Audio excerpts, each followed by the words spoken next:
Pour ceux qui ont peut-être des portables, vous pouvez aller sur le site en haut, wooclap, wooclap.com, et vous rentrez le code qui est KUPICI. Alors, pour ceux là, qui n'ont pas un appareil photo, donc qui peut lire le code QR, vous pouvez le faire de cette manière-là. Tablette aussi, ça va fonctionner. Alors, j'ai tout le monde? OK, parfait.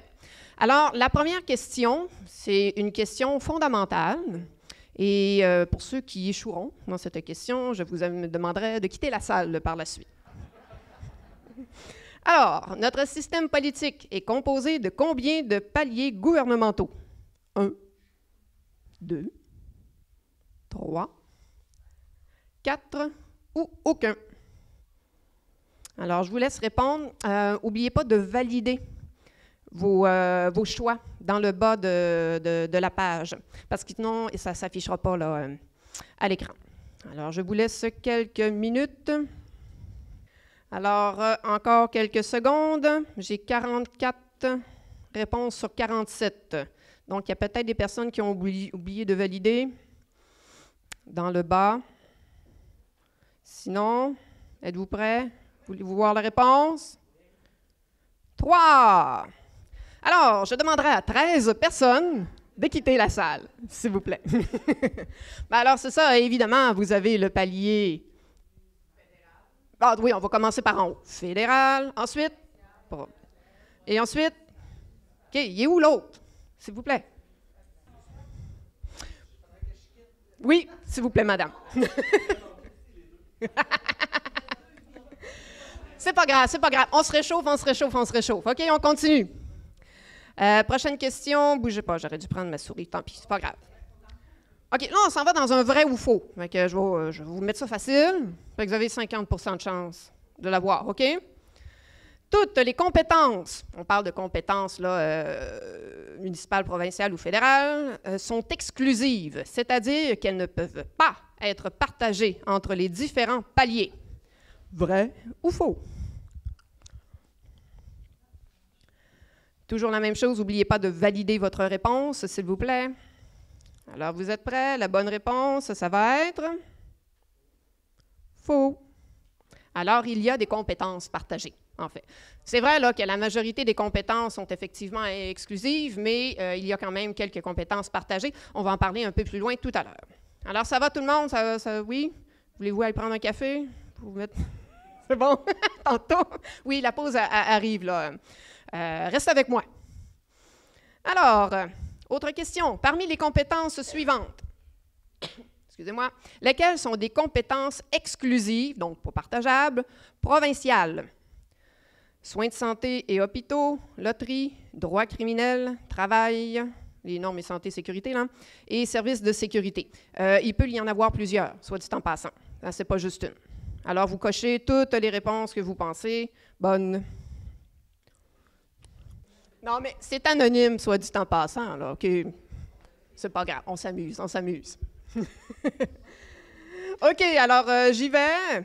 Pour les bonnes réponses, êtes-vous prêts? Soins de santé et hôpitaux, loterie et les lois sur les normes du travail. Alors, ce sont des compétences exclusives qui ne peuvent pas être partagées. On continue. Parmi les compétences suivantes, laquelle, donc une, est une compétence partagée? Immigration, éducation, citoyenneté ou gestion des matières résiduelles. OK, alors j'y vais. La bonne réponse est associer les compétences suivantes au bon palier gouvernemental. Pourquoi ma question ne s'affiche pas? Avez-vous vos choix de réponse, vous? Vous les avez? Parce que moi, je ne les ai plus, mais excusez, mais je vais vous laisser répondre, là. Donc, vous avez des choix de réponse pour chacun des paliers gouvernementaux, vous devez les associer. Ah, les voilà. Alors, on a télécommunications et radiodiffusion, certificat de naissance, habitation et logement social. Et c'est lequel autre que j'ai? Oui, c'est ça. Oui, n'oubliez pas de valider vos réponses. Je viens de la voir s'afficher. Alors, les bonnes réponses. Elles sont ici. Alors, le fédéral, c'est télécommunications et radiodiffusion. Ensuite, provincial, certificat de naissance, et municipal, habitation et logement social. Je ne sais pas pourquoi ça ne s'affiche pas bien, là, je suis désolée. Ça ne vous le fait pas, vous? Attendez, bougez pas. Ah, voilà. Il fallait que je le fasse encore. Bon, je vous en ai fait un, on en refait un autre. Associer les compétences suivantes, encore une fois, au bon palier gouvernemental. Alors, 46, j'y vais. La bonne réponse? Voilà, donc, fédéral, ça va être l'assurance emploi, oui, excusez-moi, provincial, permis de pêche récréative ou sportive, et municipal, les services d'eau et d'égout. Il m'en reste 2, si je me souviens bien. Alors, on y va. Oui, dernière heure. Vous avez vu ça dans le journal ce matin, sur LCN, peu importe. Les ratons laveurs ont envahi la ville suite à la grève des éboueurs. Qui doit régler le problème? À qui est-ce la responsabilité? Le fédéral, le provincial ou le municipal? Donc, est-ce que... J'ai pas mes réponses. Est-ce que vous voulez la bonne réponse? Le municipal. Une autre nouvelle, dernière heure. L'armée appelée en renfort suite aux inondations printanières à Sainte-Lucie. Qui doit gérer ça? Fédéral, provincial, municipal. On parle de l'armée. Je vais vous faciliter ça un peu. Armée. OK, oui, donc, la bonne réponse. Le fédéral, bravo à presque tout le monde. Et une dernière question, toujours une brève. Les frais de scolarité universitaire augmenteront cet automne. C'est fictif, OK? Soit dit en passant, non? Alors, est-ce que c'est fédéral, provincial ou municipal? Alors, les frais de scolarité universitaire augmenteront cet automne. À qui est-ce la responsabilité? Alors, c'est bien sûr le provincial. Bon, il y a quelqu'un qui s'est perdu dans le municipal. Je sais pourquoi. OK. Oui, en fait, j'ai terminé mes questions, mais peut-être plus pour savoir pour vous, est-ce qu'il y a des partages de compétences ou des niveaux? Bon, c'est pas clair pour vous. Si vous voulez rajouter quelque chose, c'est tout à fait optionnel. Peut-être des thèmes à traiter ou à aborder davantage là, au courant de la journée, vous pouvez le mettre, donc c'est libre. Sinon, il ne me reste qu'à vous remercier. Petite information, c'est un quiz de niveau secondaire. La prochaine présentation, c'est présenter le mouvement de centralisation et de décentralisation dans l'histoire récente du Québec et ouvrir la réflexion sur les possibles. Le sujet est abordé de façon historique. J'invite donc M. Denis Trottier, membre du comité organisateur et initiateur de la démarche aussi, à me rejoindre. En plus de s'intéresser activement à la politique durant sa carrière d'enseignant en sciences politiques au cégep de Saint-Félicien, il a exercé le rôle de maire de Péribonka, de préfet de la MRC Marie-Chapdelaine et député provincial. Donc, je cède la parole à M. Denis Trottier.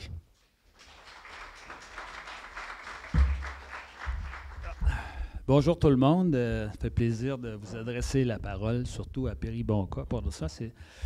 Bon. Je vais commencer par une question. Est-ce qu'il y en a qui sont inquiets de l'avenir de la démocratie au niveau international? Levez la main ceux qui ont une certaine inquiétude. Bon, ben c'est très bien. On est sur la même planète. Ça devrait bien aller. OK. Moi aussi, je suis inquiet. Je pense même qu'on est à la fin d'un système qui craque de partout. Lorsqu'on constate que c'est le plus fou d'entre nous qui est devenu président des États-Unis, c'est que le système est rendu au bout de son rouleau. Je pense qu'il va falloir un nouveau système plus démocratique qui empêchera de tels malades de prendre le pouvoir. Les citoyens et citoyennes font de moins en moins confiance aux politiciens parce qu'ils ont l'impression de ne pas en avoir pour leur argent et que personne n'est imputable. Nos gouvernements font des déficits de plus en plus astronomiques sans pouvoir répondre adéquatement aux besoins ou aux services réclamés par la population. On ajoute constamment du personnel, par exemple au fédéral, 100 000 personnes de plus en 10 ans, mais ça reste inefficace. Le système basé sur la centralisation des décisions a déjà été bon. Par exemple, lors de la Révolution tranquille au Québec, si on voulait qu'il y ait un certain nombre de services équivalents dans chacune des régions, ça prenait un système qui était centralisé. Puis, au début d'un nouveau système, ce qui est intéressant, c'est que les gens qui sont gestionnaires, ce sont des gens qui sont dynamiques, ils sont capables de relever des défis, puis eux autres sont très efficaces, puis ça ne coûte pas cher. Mais une fois que le système est en place, c'est que là, ces gens-là qui étaient très dynamiques, ils veulent relever des nouveaux défis, ils s'en vont. Puis là, il y a d'autres gestionnaires qui prennent la place, qui eux autres sont moins dynamiques, qui vont être remplacés par du monde qui va être encore moins dynamique, puis ça va finir par faire le petit train-train qui ne va pas bien loin. Puis, et ça, par exemple, comme souvent, sans exercer aucun contrôle. Puis, un exemple de ça récent, on a l'ex-président du conseil d'administration de la SAAC, Guy Morneau, qui a déclaré il y a 3 semaines à la commission d'enquête sur la SAAC qu'un dépassement de coût de 300 millions, ça n'empêchera pas la Terre de tourner.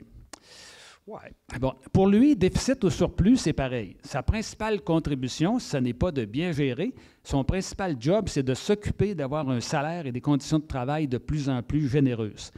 Il ne travaille pas pour l'État qu'il paye, mais bien pour lui-même. Sa plus grande contribution au service public, c'est de nous faire l'honneur de sa petite personne dans ce haut poste.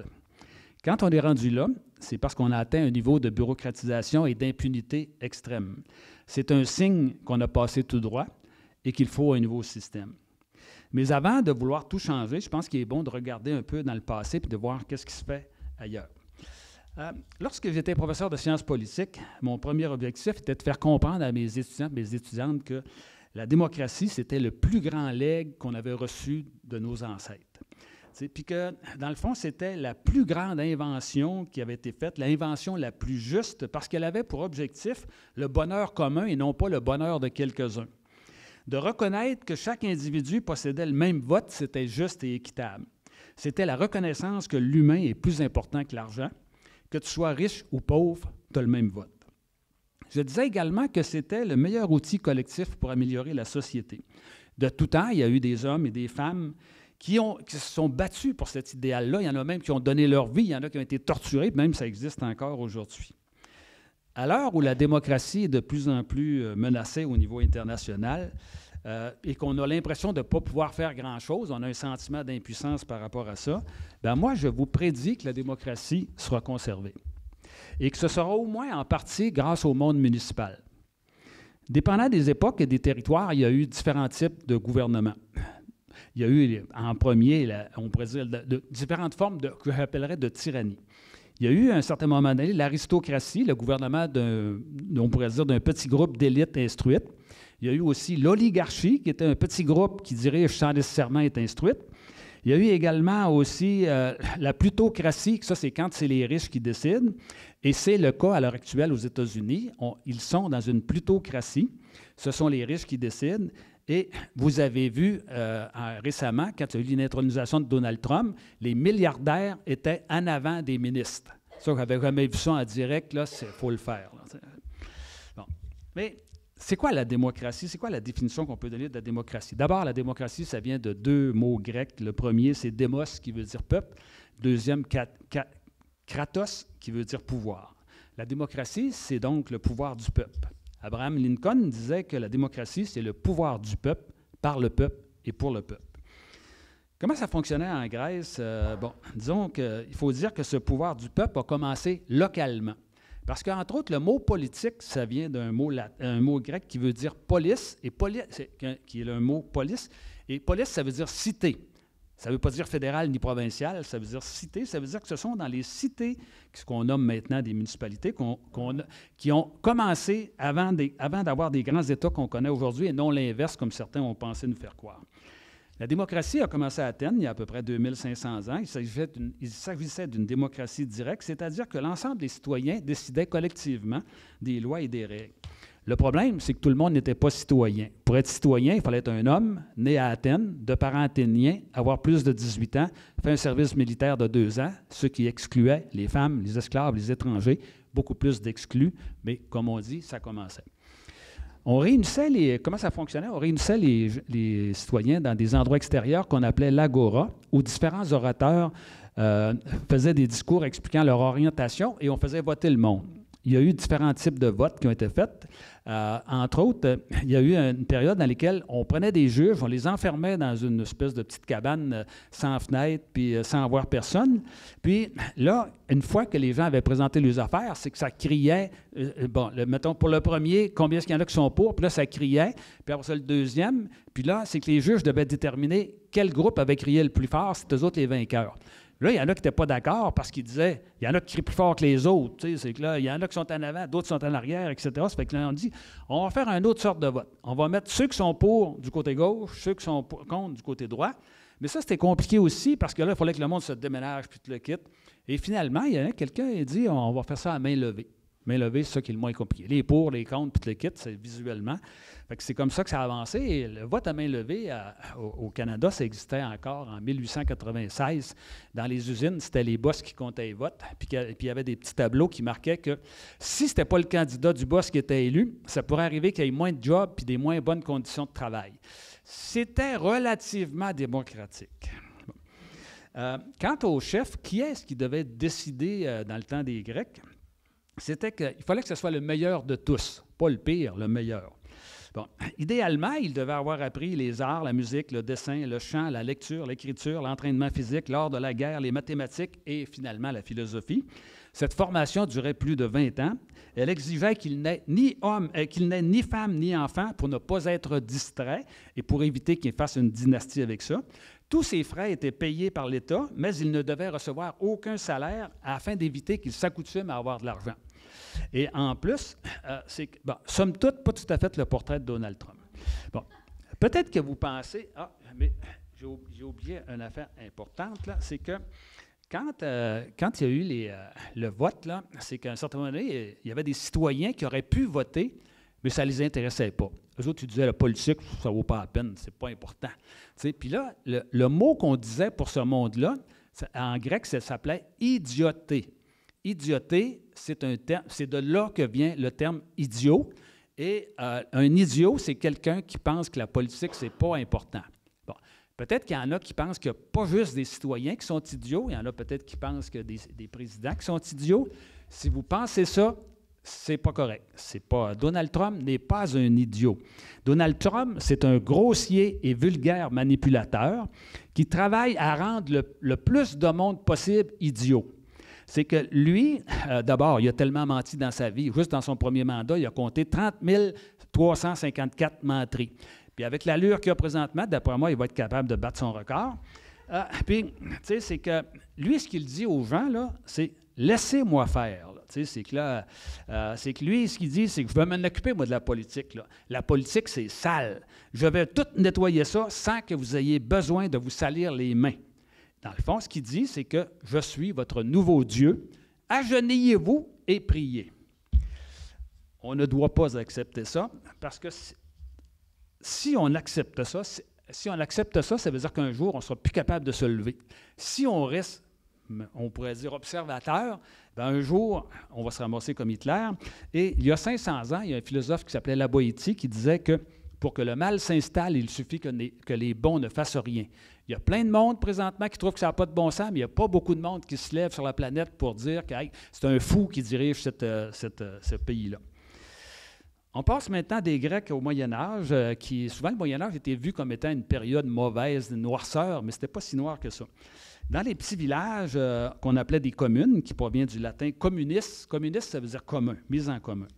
Il y avait ce qu'on appelait des assemblées d'habitants qui prenaient les décisions ensemble. On dit qu'il y avait entre 10 et 15 réunions par année, puis qu'il fallait être au moins 10 personnes pour former un peuple. Ça ne faisait pas un gros peuple, mais c'était la notion qu'on donnait au peuple à ce moment-là. La participation était obligatoire et une amende était imposée aux absents quand l'enjeu était important. Un quorum des 2/3 était exigé pour aliéner, pour soit vendre ou donner une partie des biens de la commune, que ce soit le bois, les pâturages ou d'autres choses. Ça pouvait aller jusqu'à quelques centaines d'individus, dont 10 à 20 étaient des femmes. Les femmes étaient incluses à cette époque-là, puis on votait à main levée. On élisait les marguilliers, on décidait du prix des bancs de l'Église, on nommait la sage-femme, parfois élue uniquement par les femmes.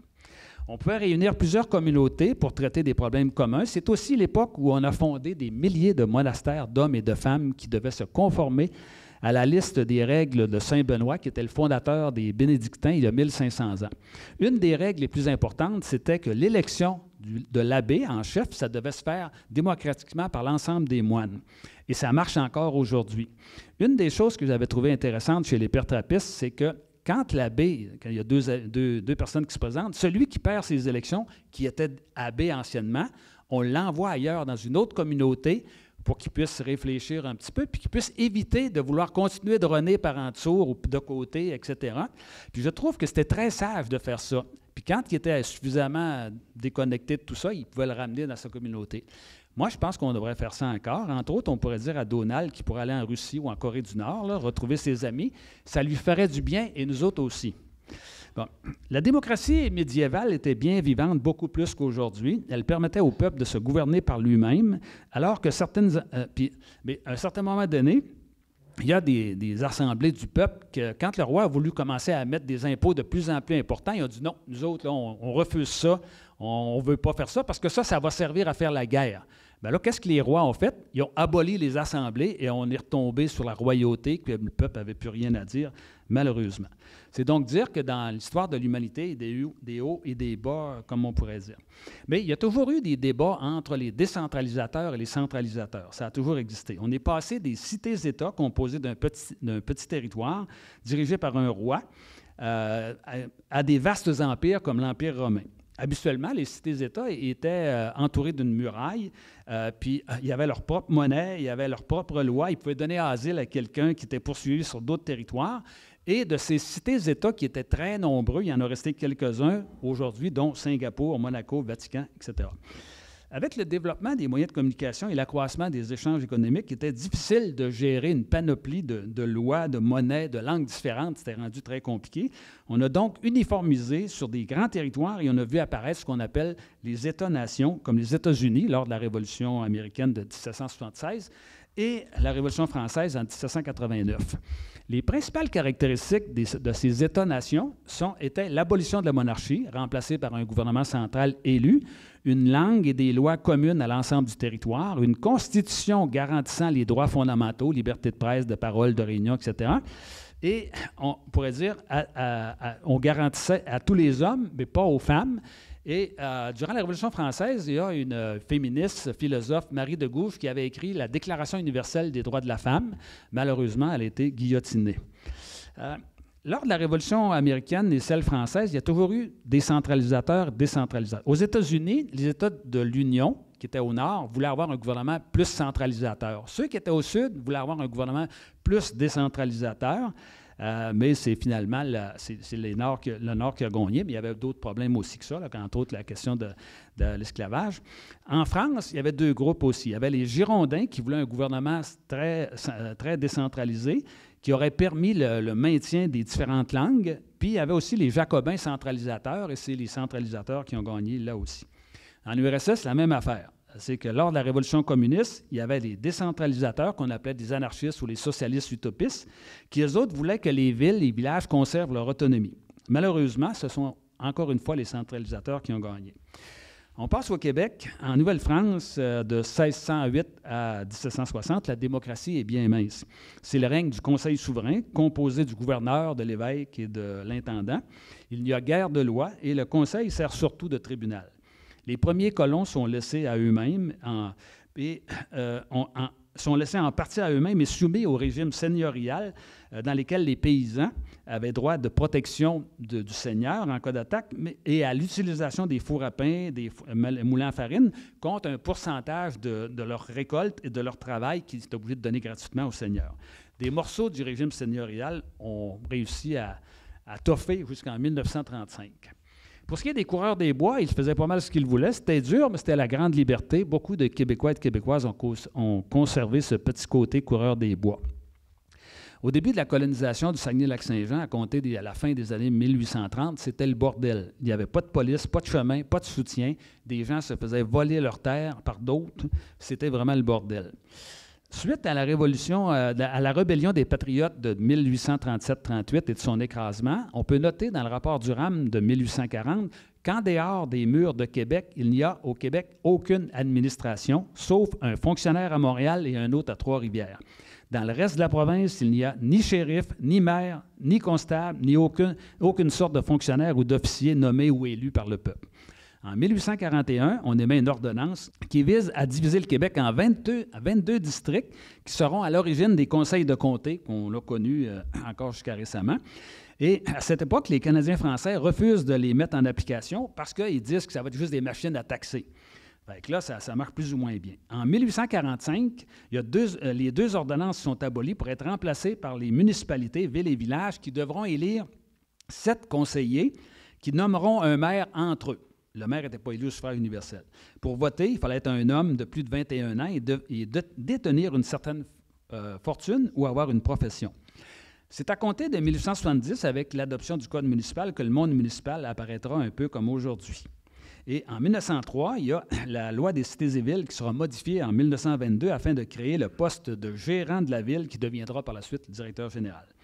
En 1918 est créé le ministère des Affaires municipales et il y a une personnalité au Québec qui s'est opposée à la création du ministère des Affaires municipales. Et cette personne-là, c'est Alphonse Desjardins, qui dira que Alphonse Desjardins, le fondateur des caisses avec sa femme, il croit qu'il va y avoir des mesures centralisatrices et il croit que ça va amener une tutelle des municipalités puis que ça va amener à la confiscation des libertés et des pouvoirs locaux. Et pour Desjardins, lui, il dit que c'est une perte d'autonomie pour les municipalités, alors que lui, en implantant des caisses dans chacun des villages, voulait les rendre davantage autonomes politiquement, mais aussi économiquement. Et je suis donc très heureux de constater qu'aujourd'hui, Desjardins est associé à notre école sur la décentralisation. Je fais partie des admirateurs d'Alphonse Desjardins pour plusieurs raisons. Non seulement il était autonomiste, il a été journaliste, militaire, propriétaire d'un journal, et il a été avec sa femme le précurseur et le promoteur de la coopération comme moyen d'améliorer la condition des classes populaires. Merci, M. Desjardins.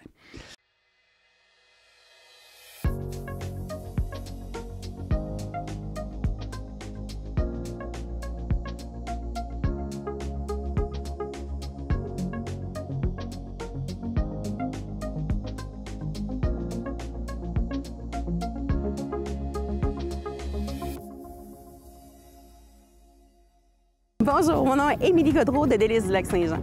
Au nom de tous les producteurs WS Sauvage, je vous invite à circuler à l'intérieur des sentiers balisés cet été. Merci de votre respect et bonne saison à tous!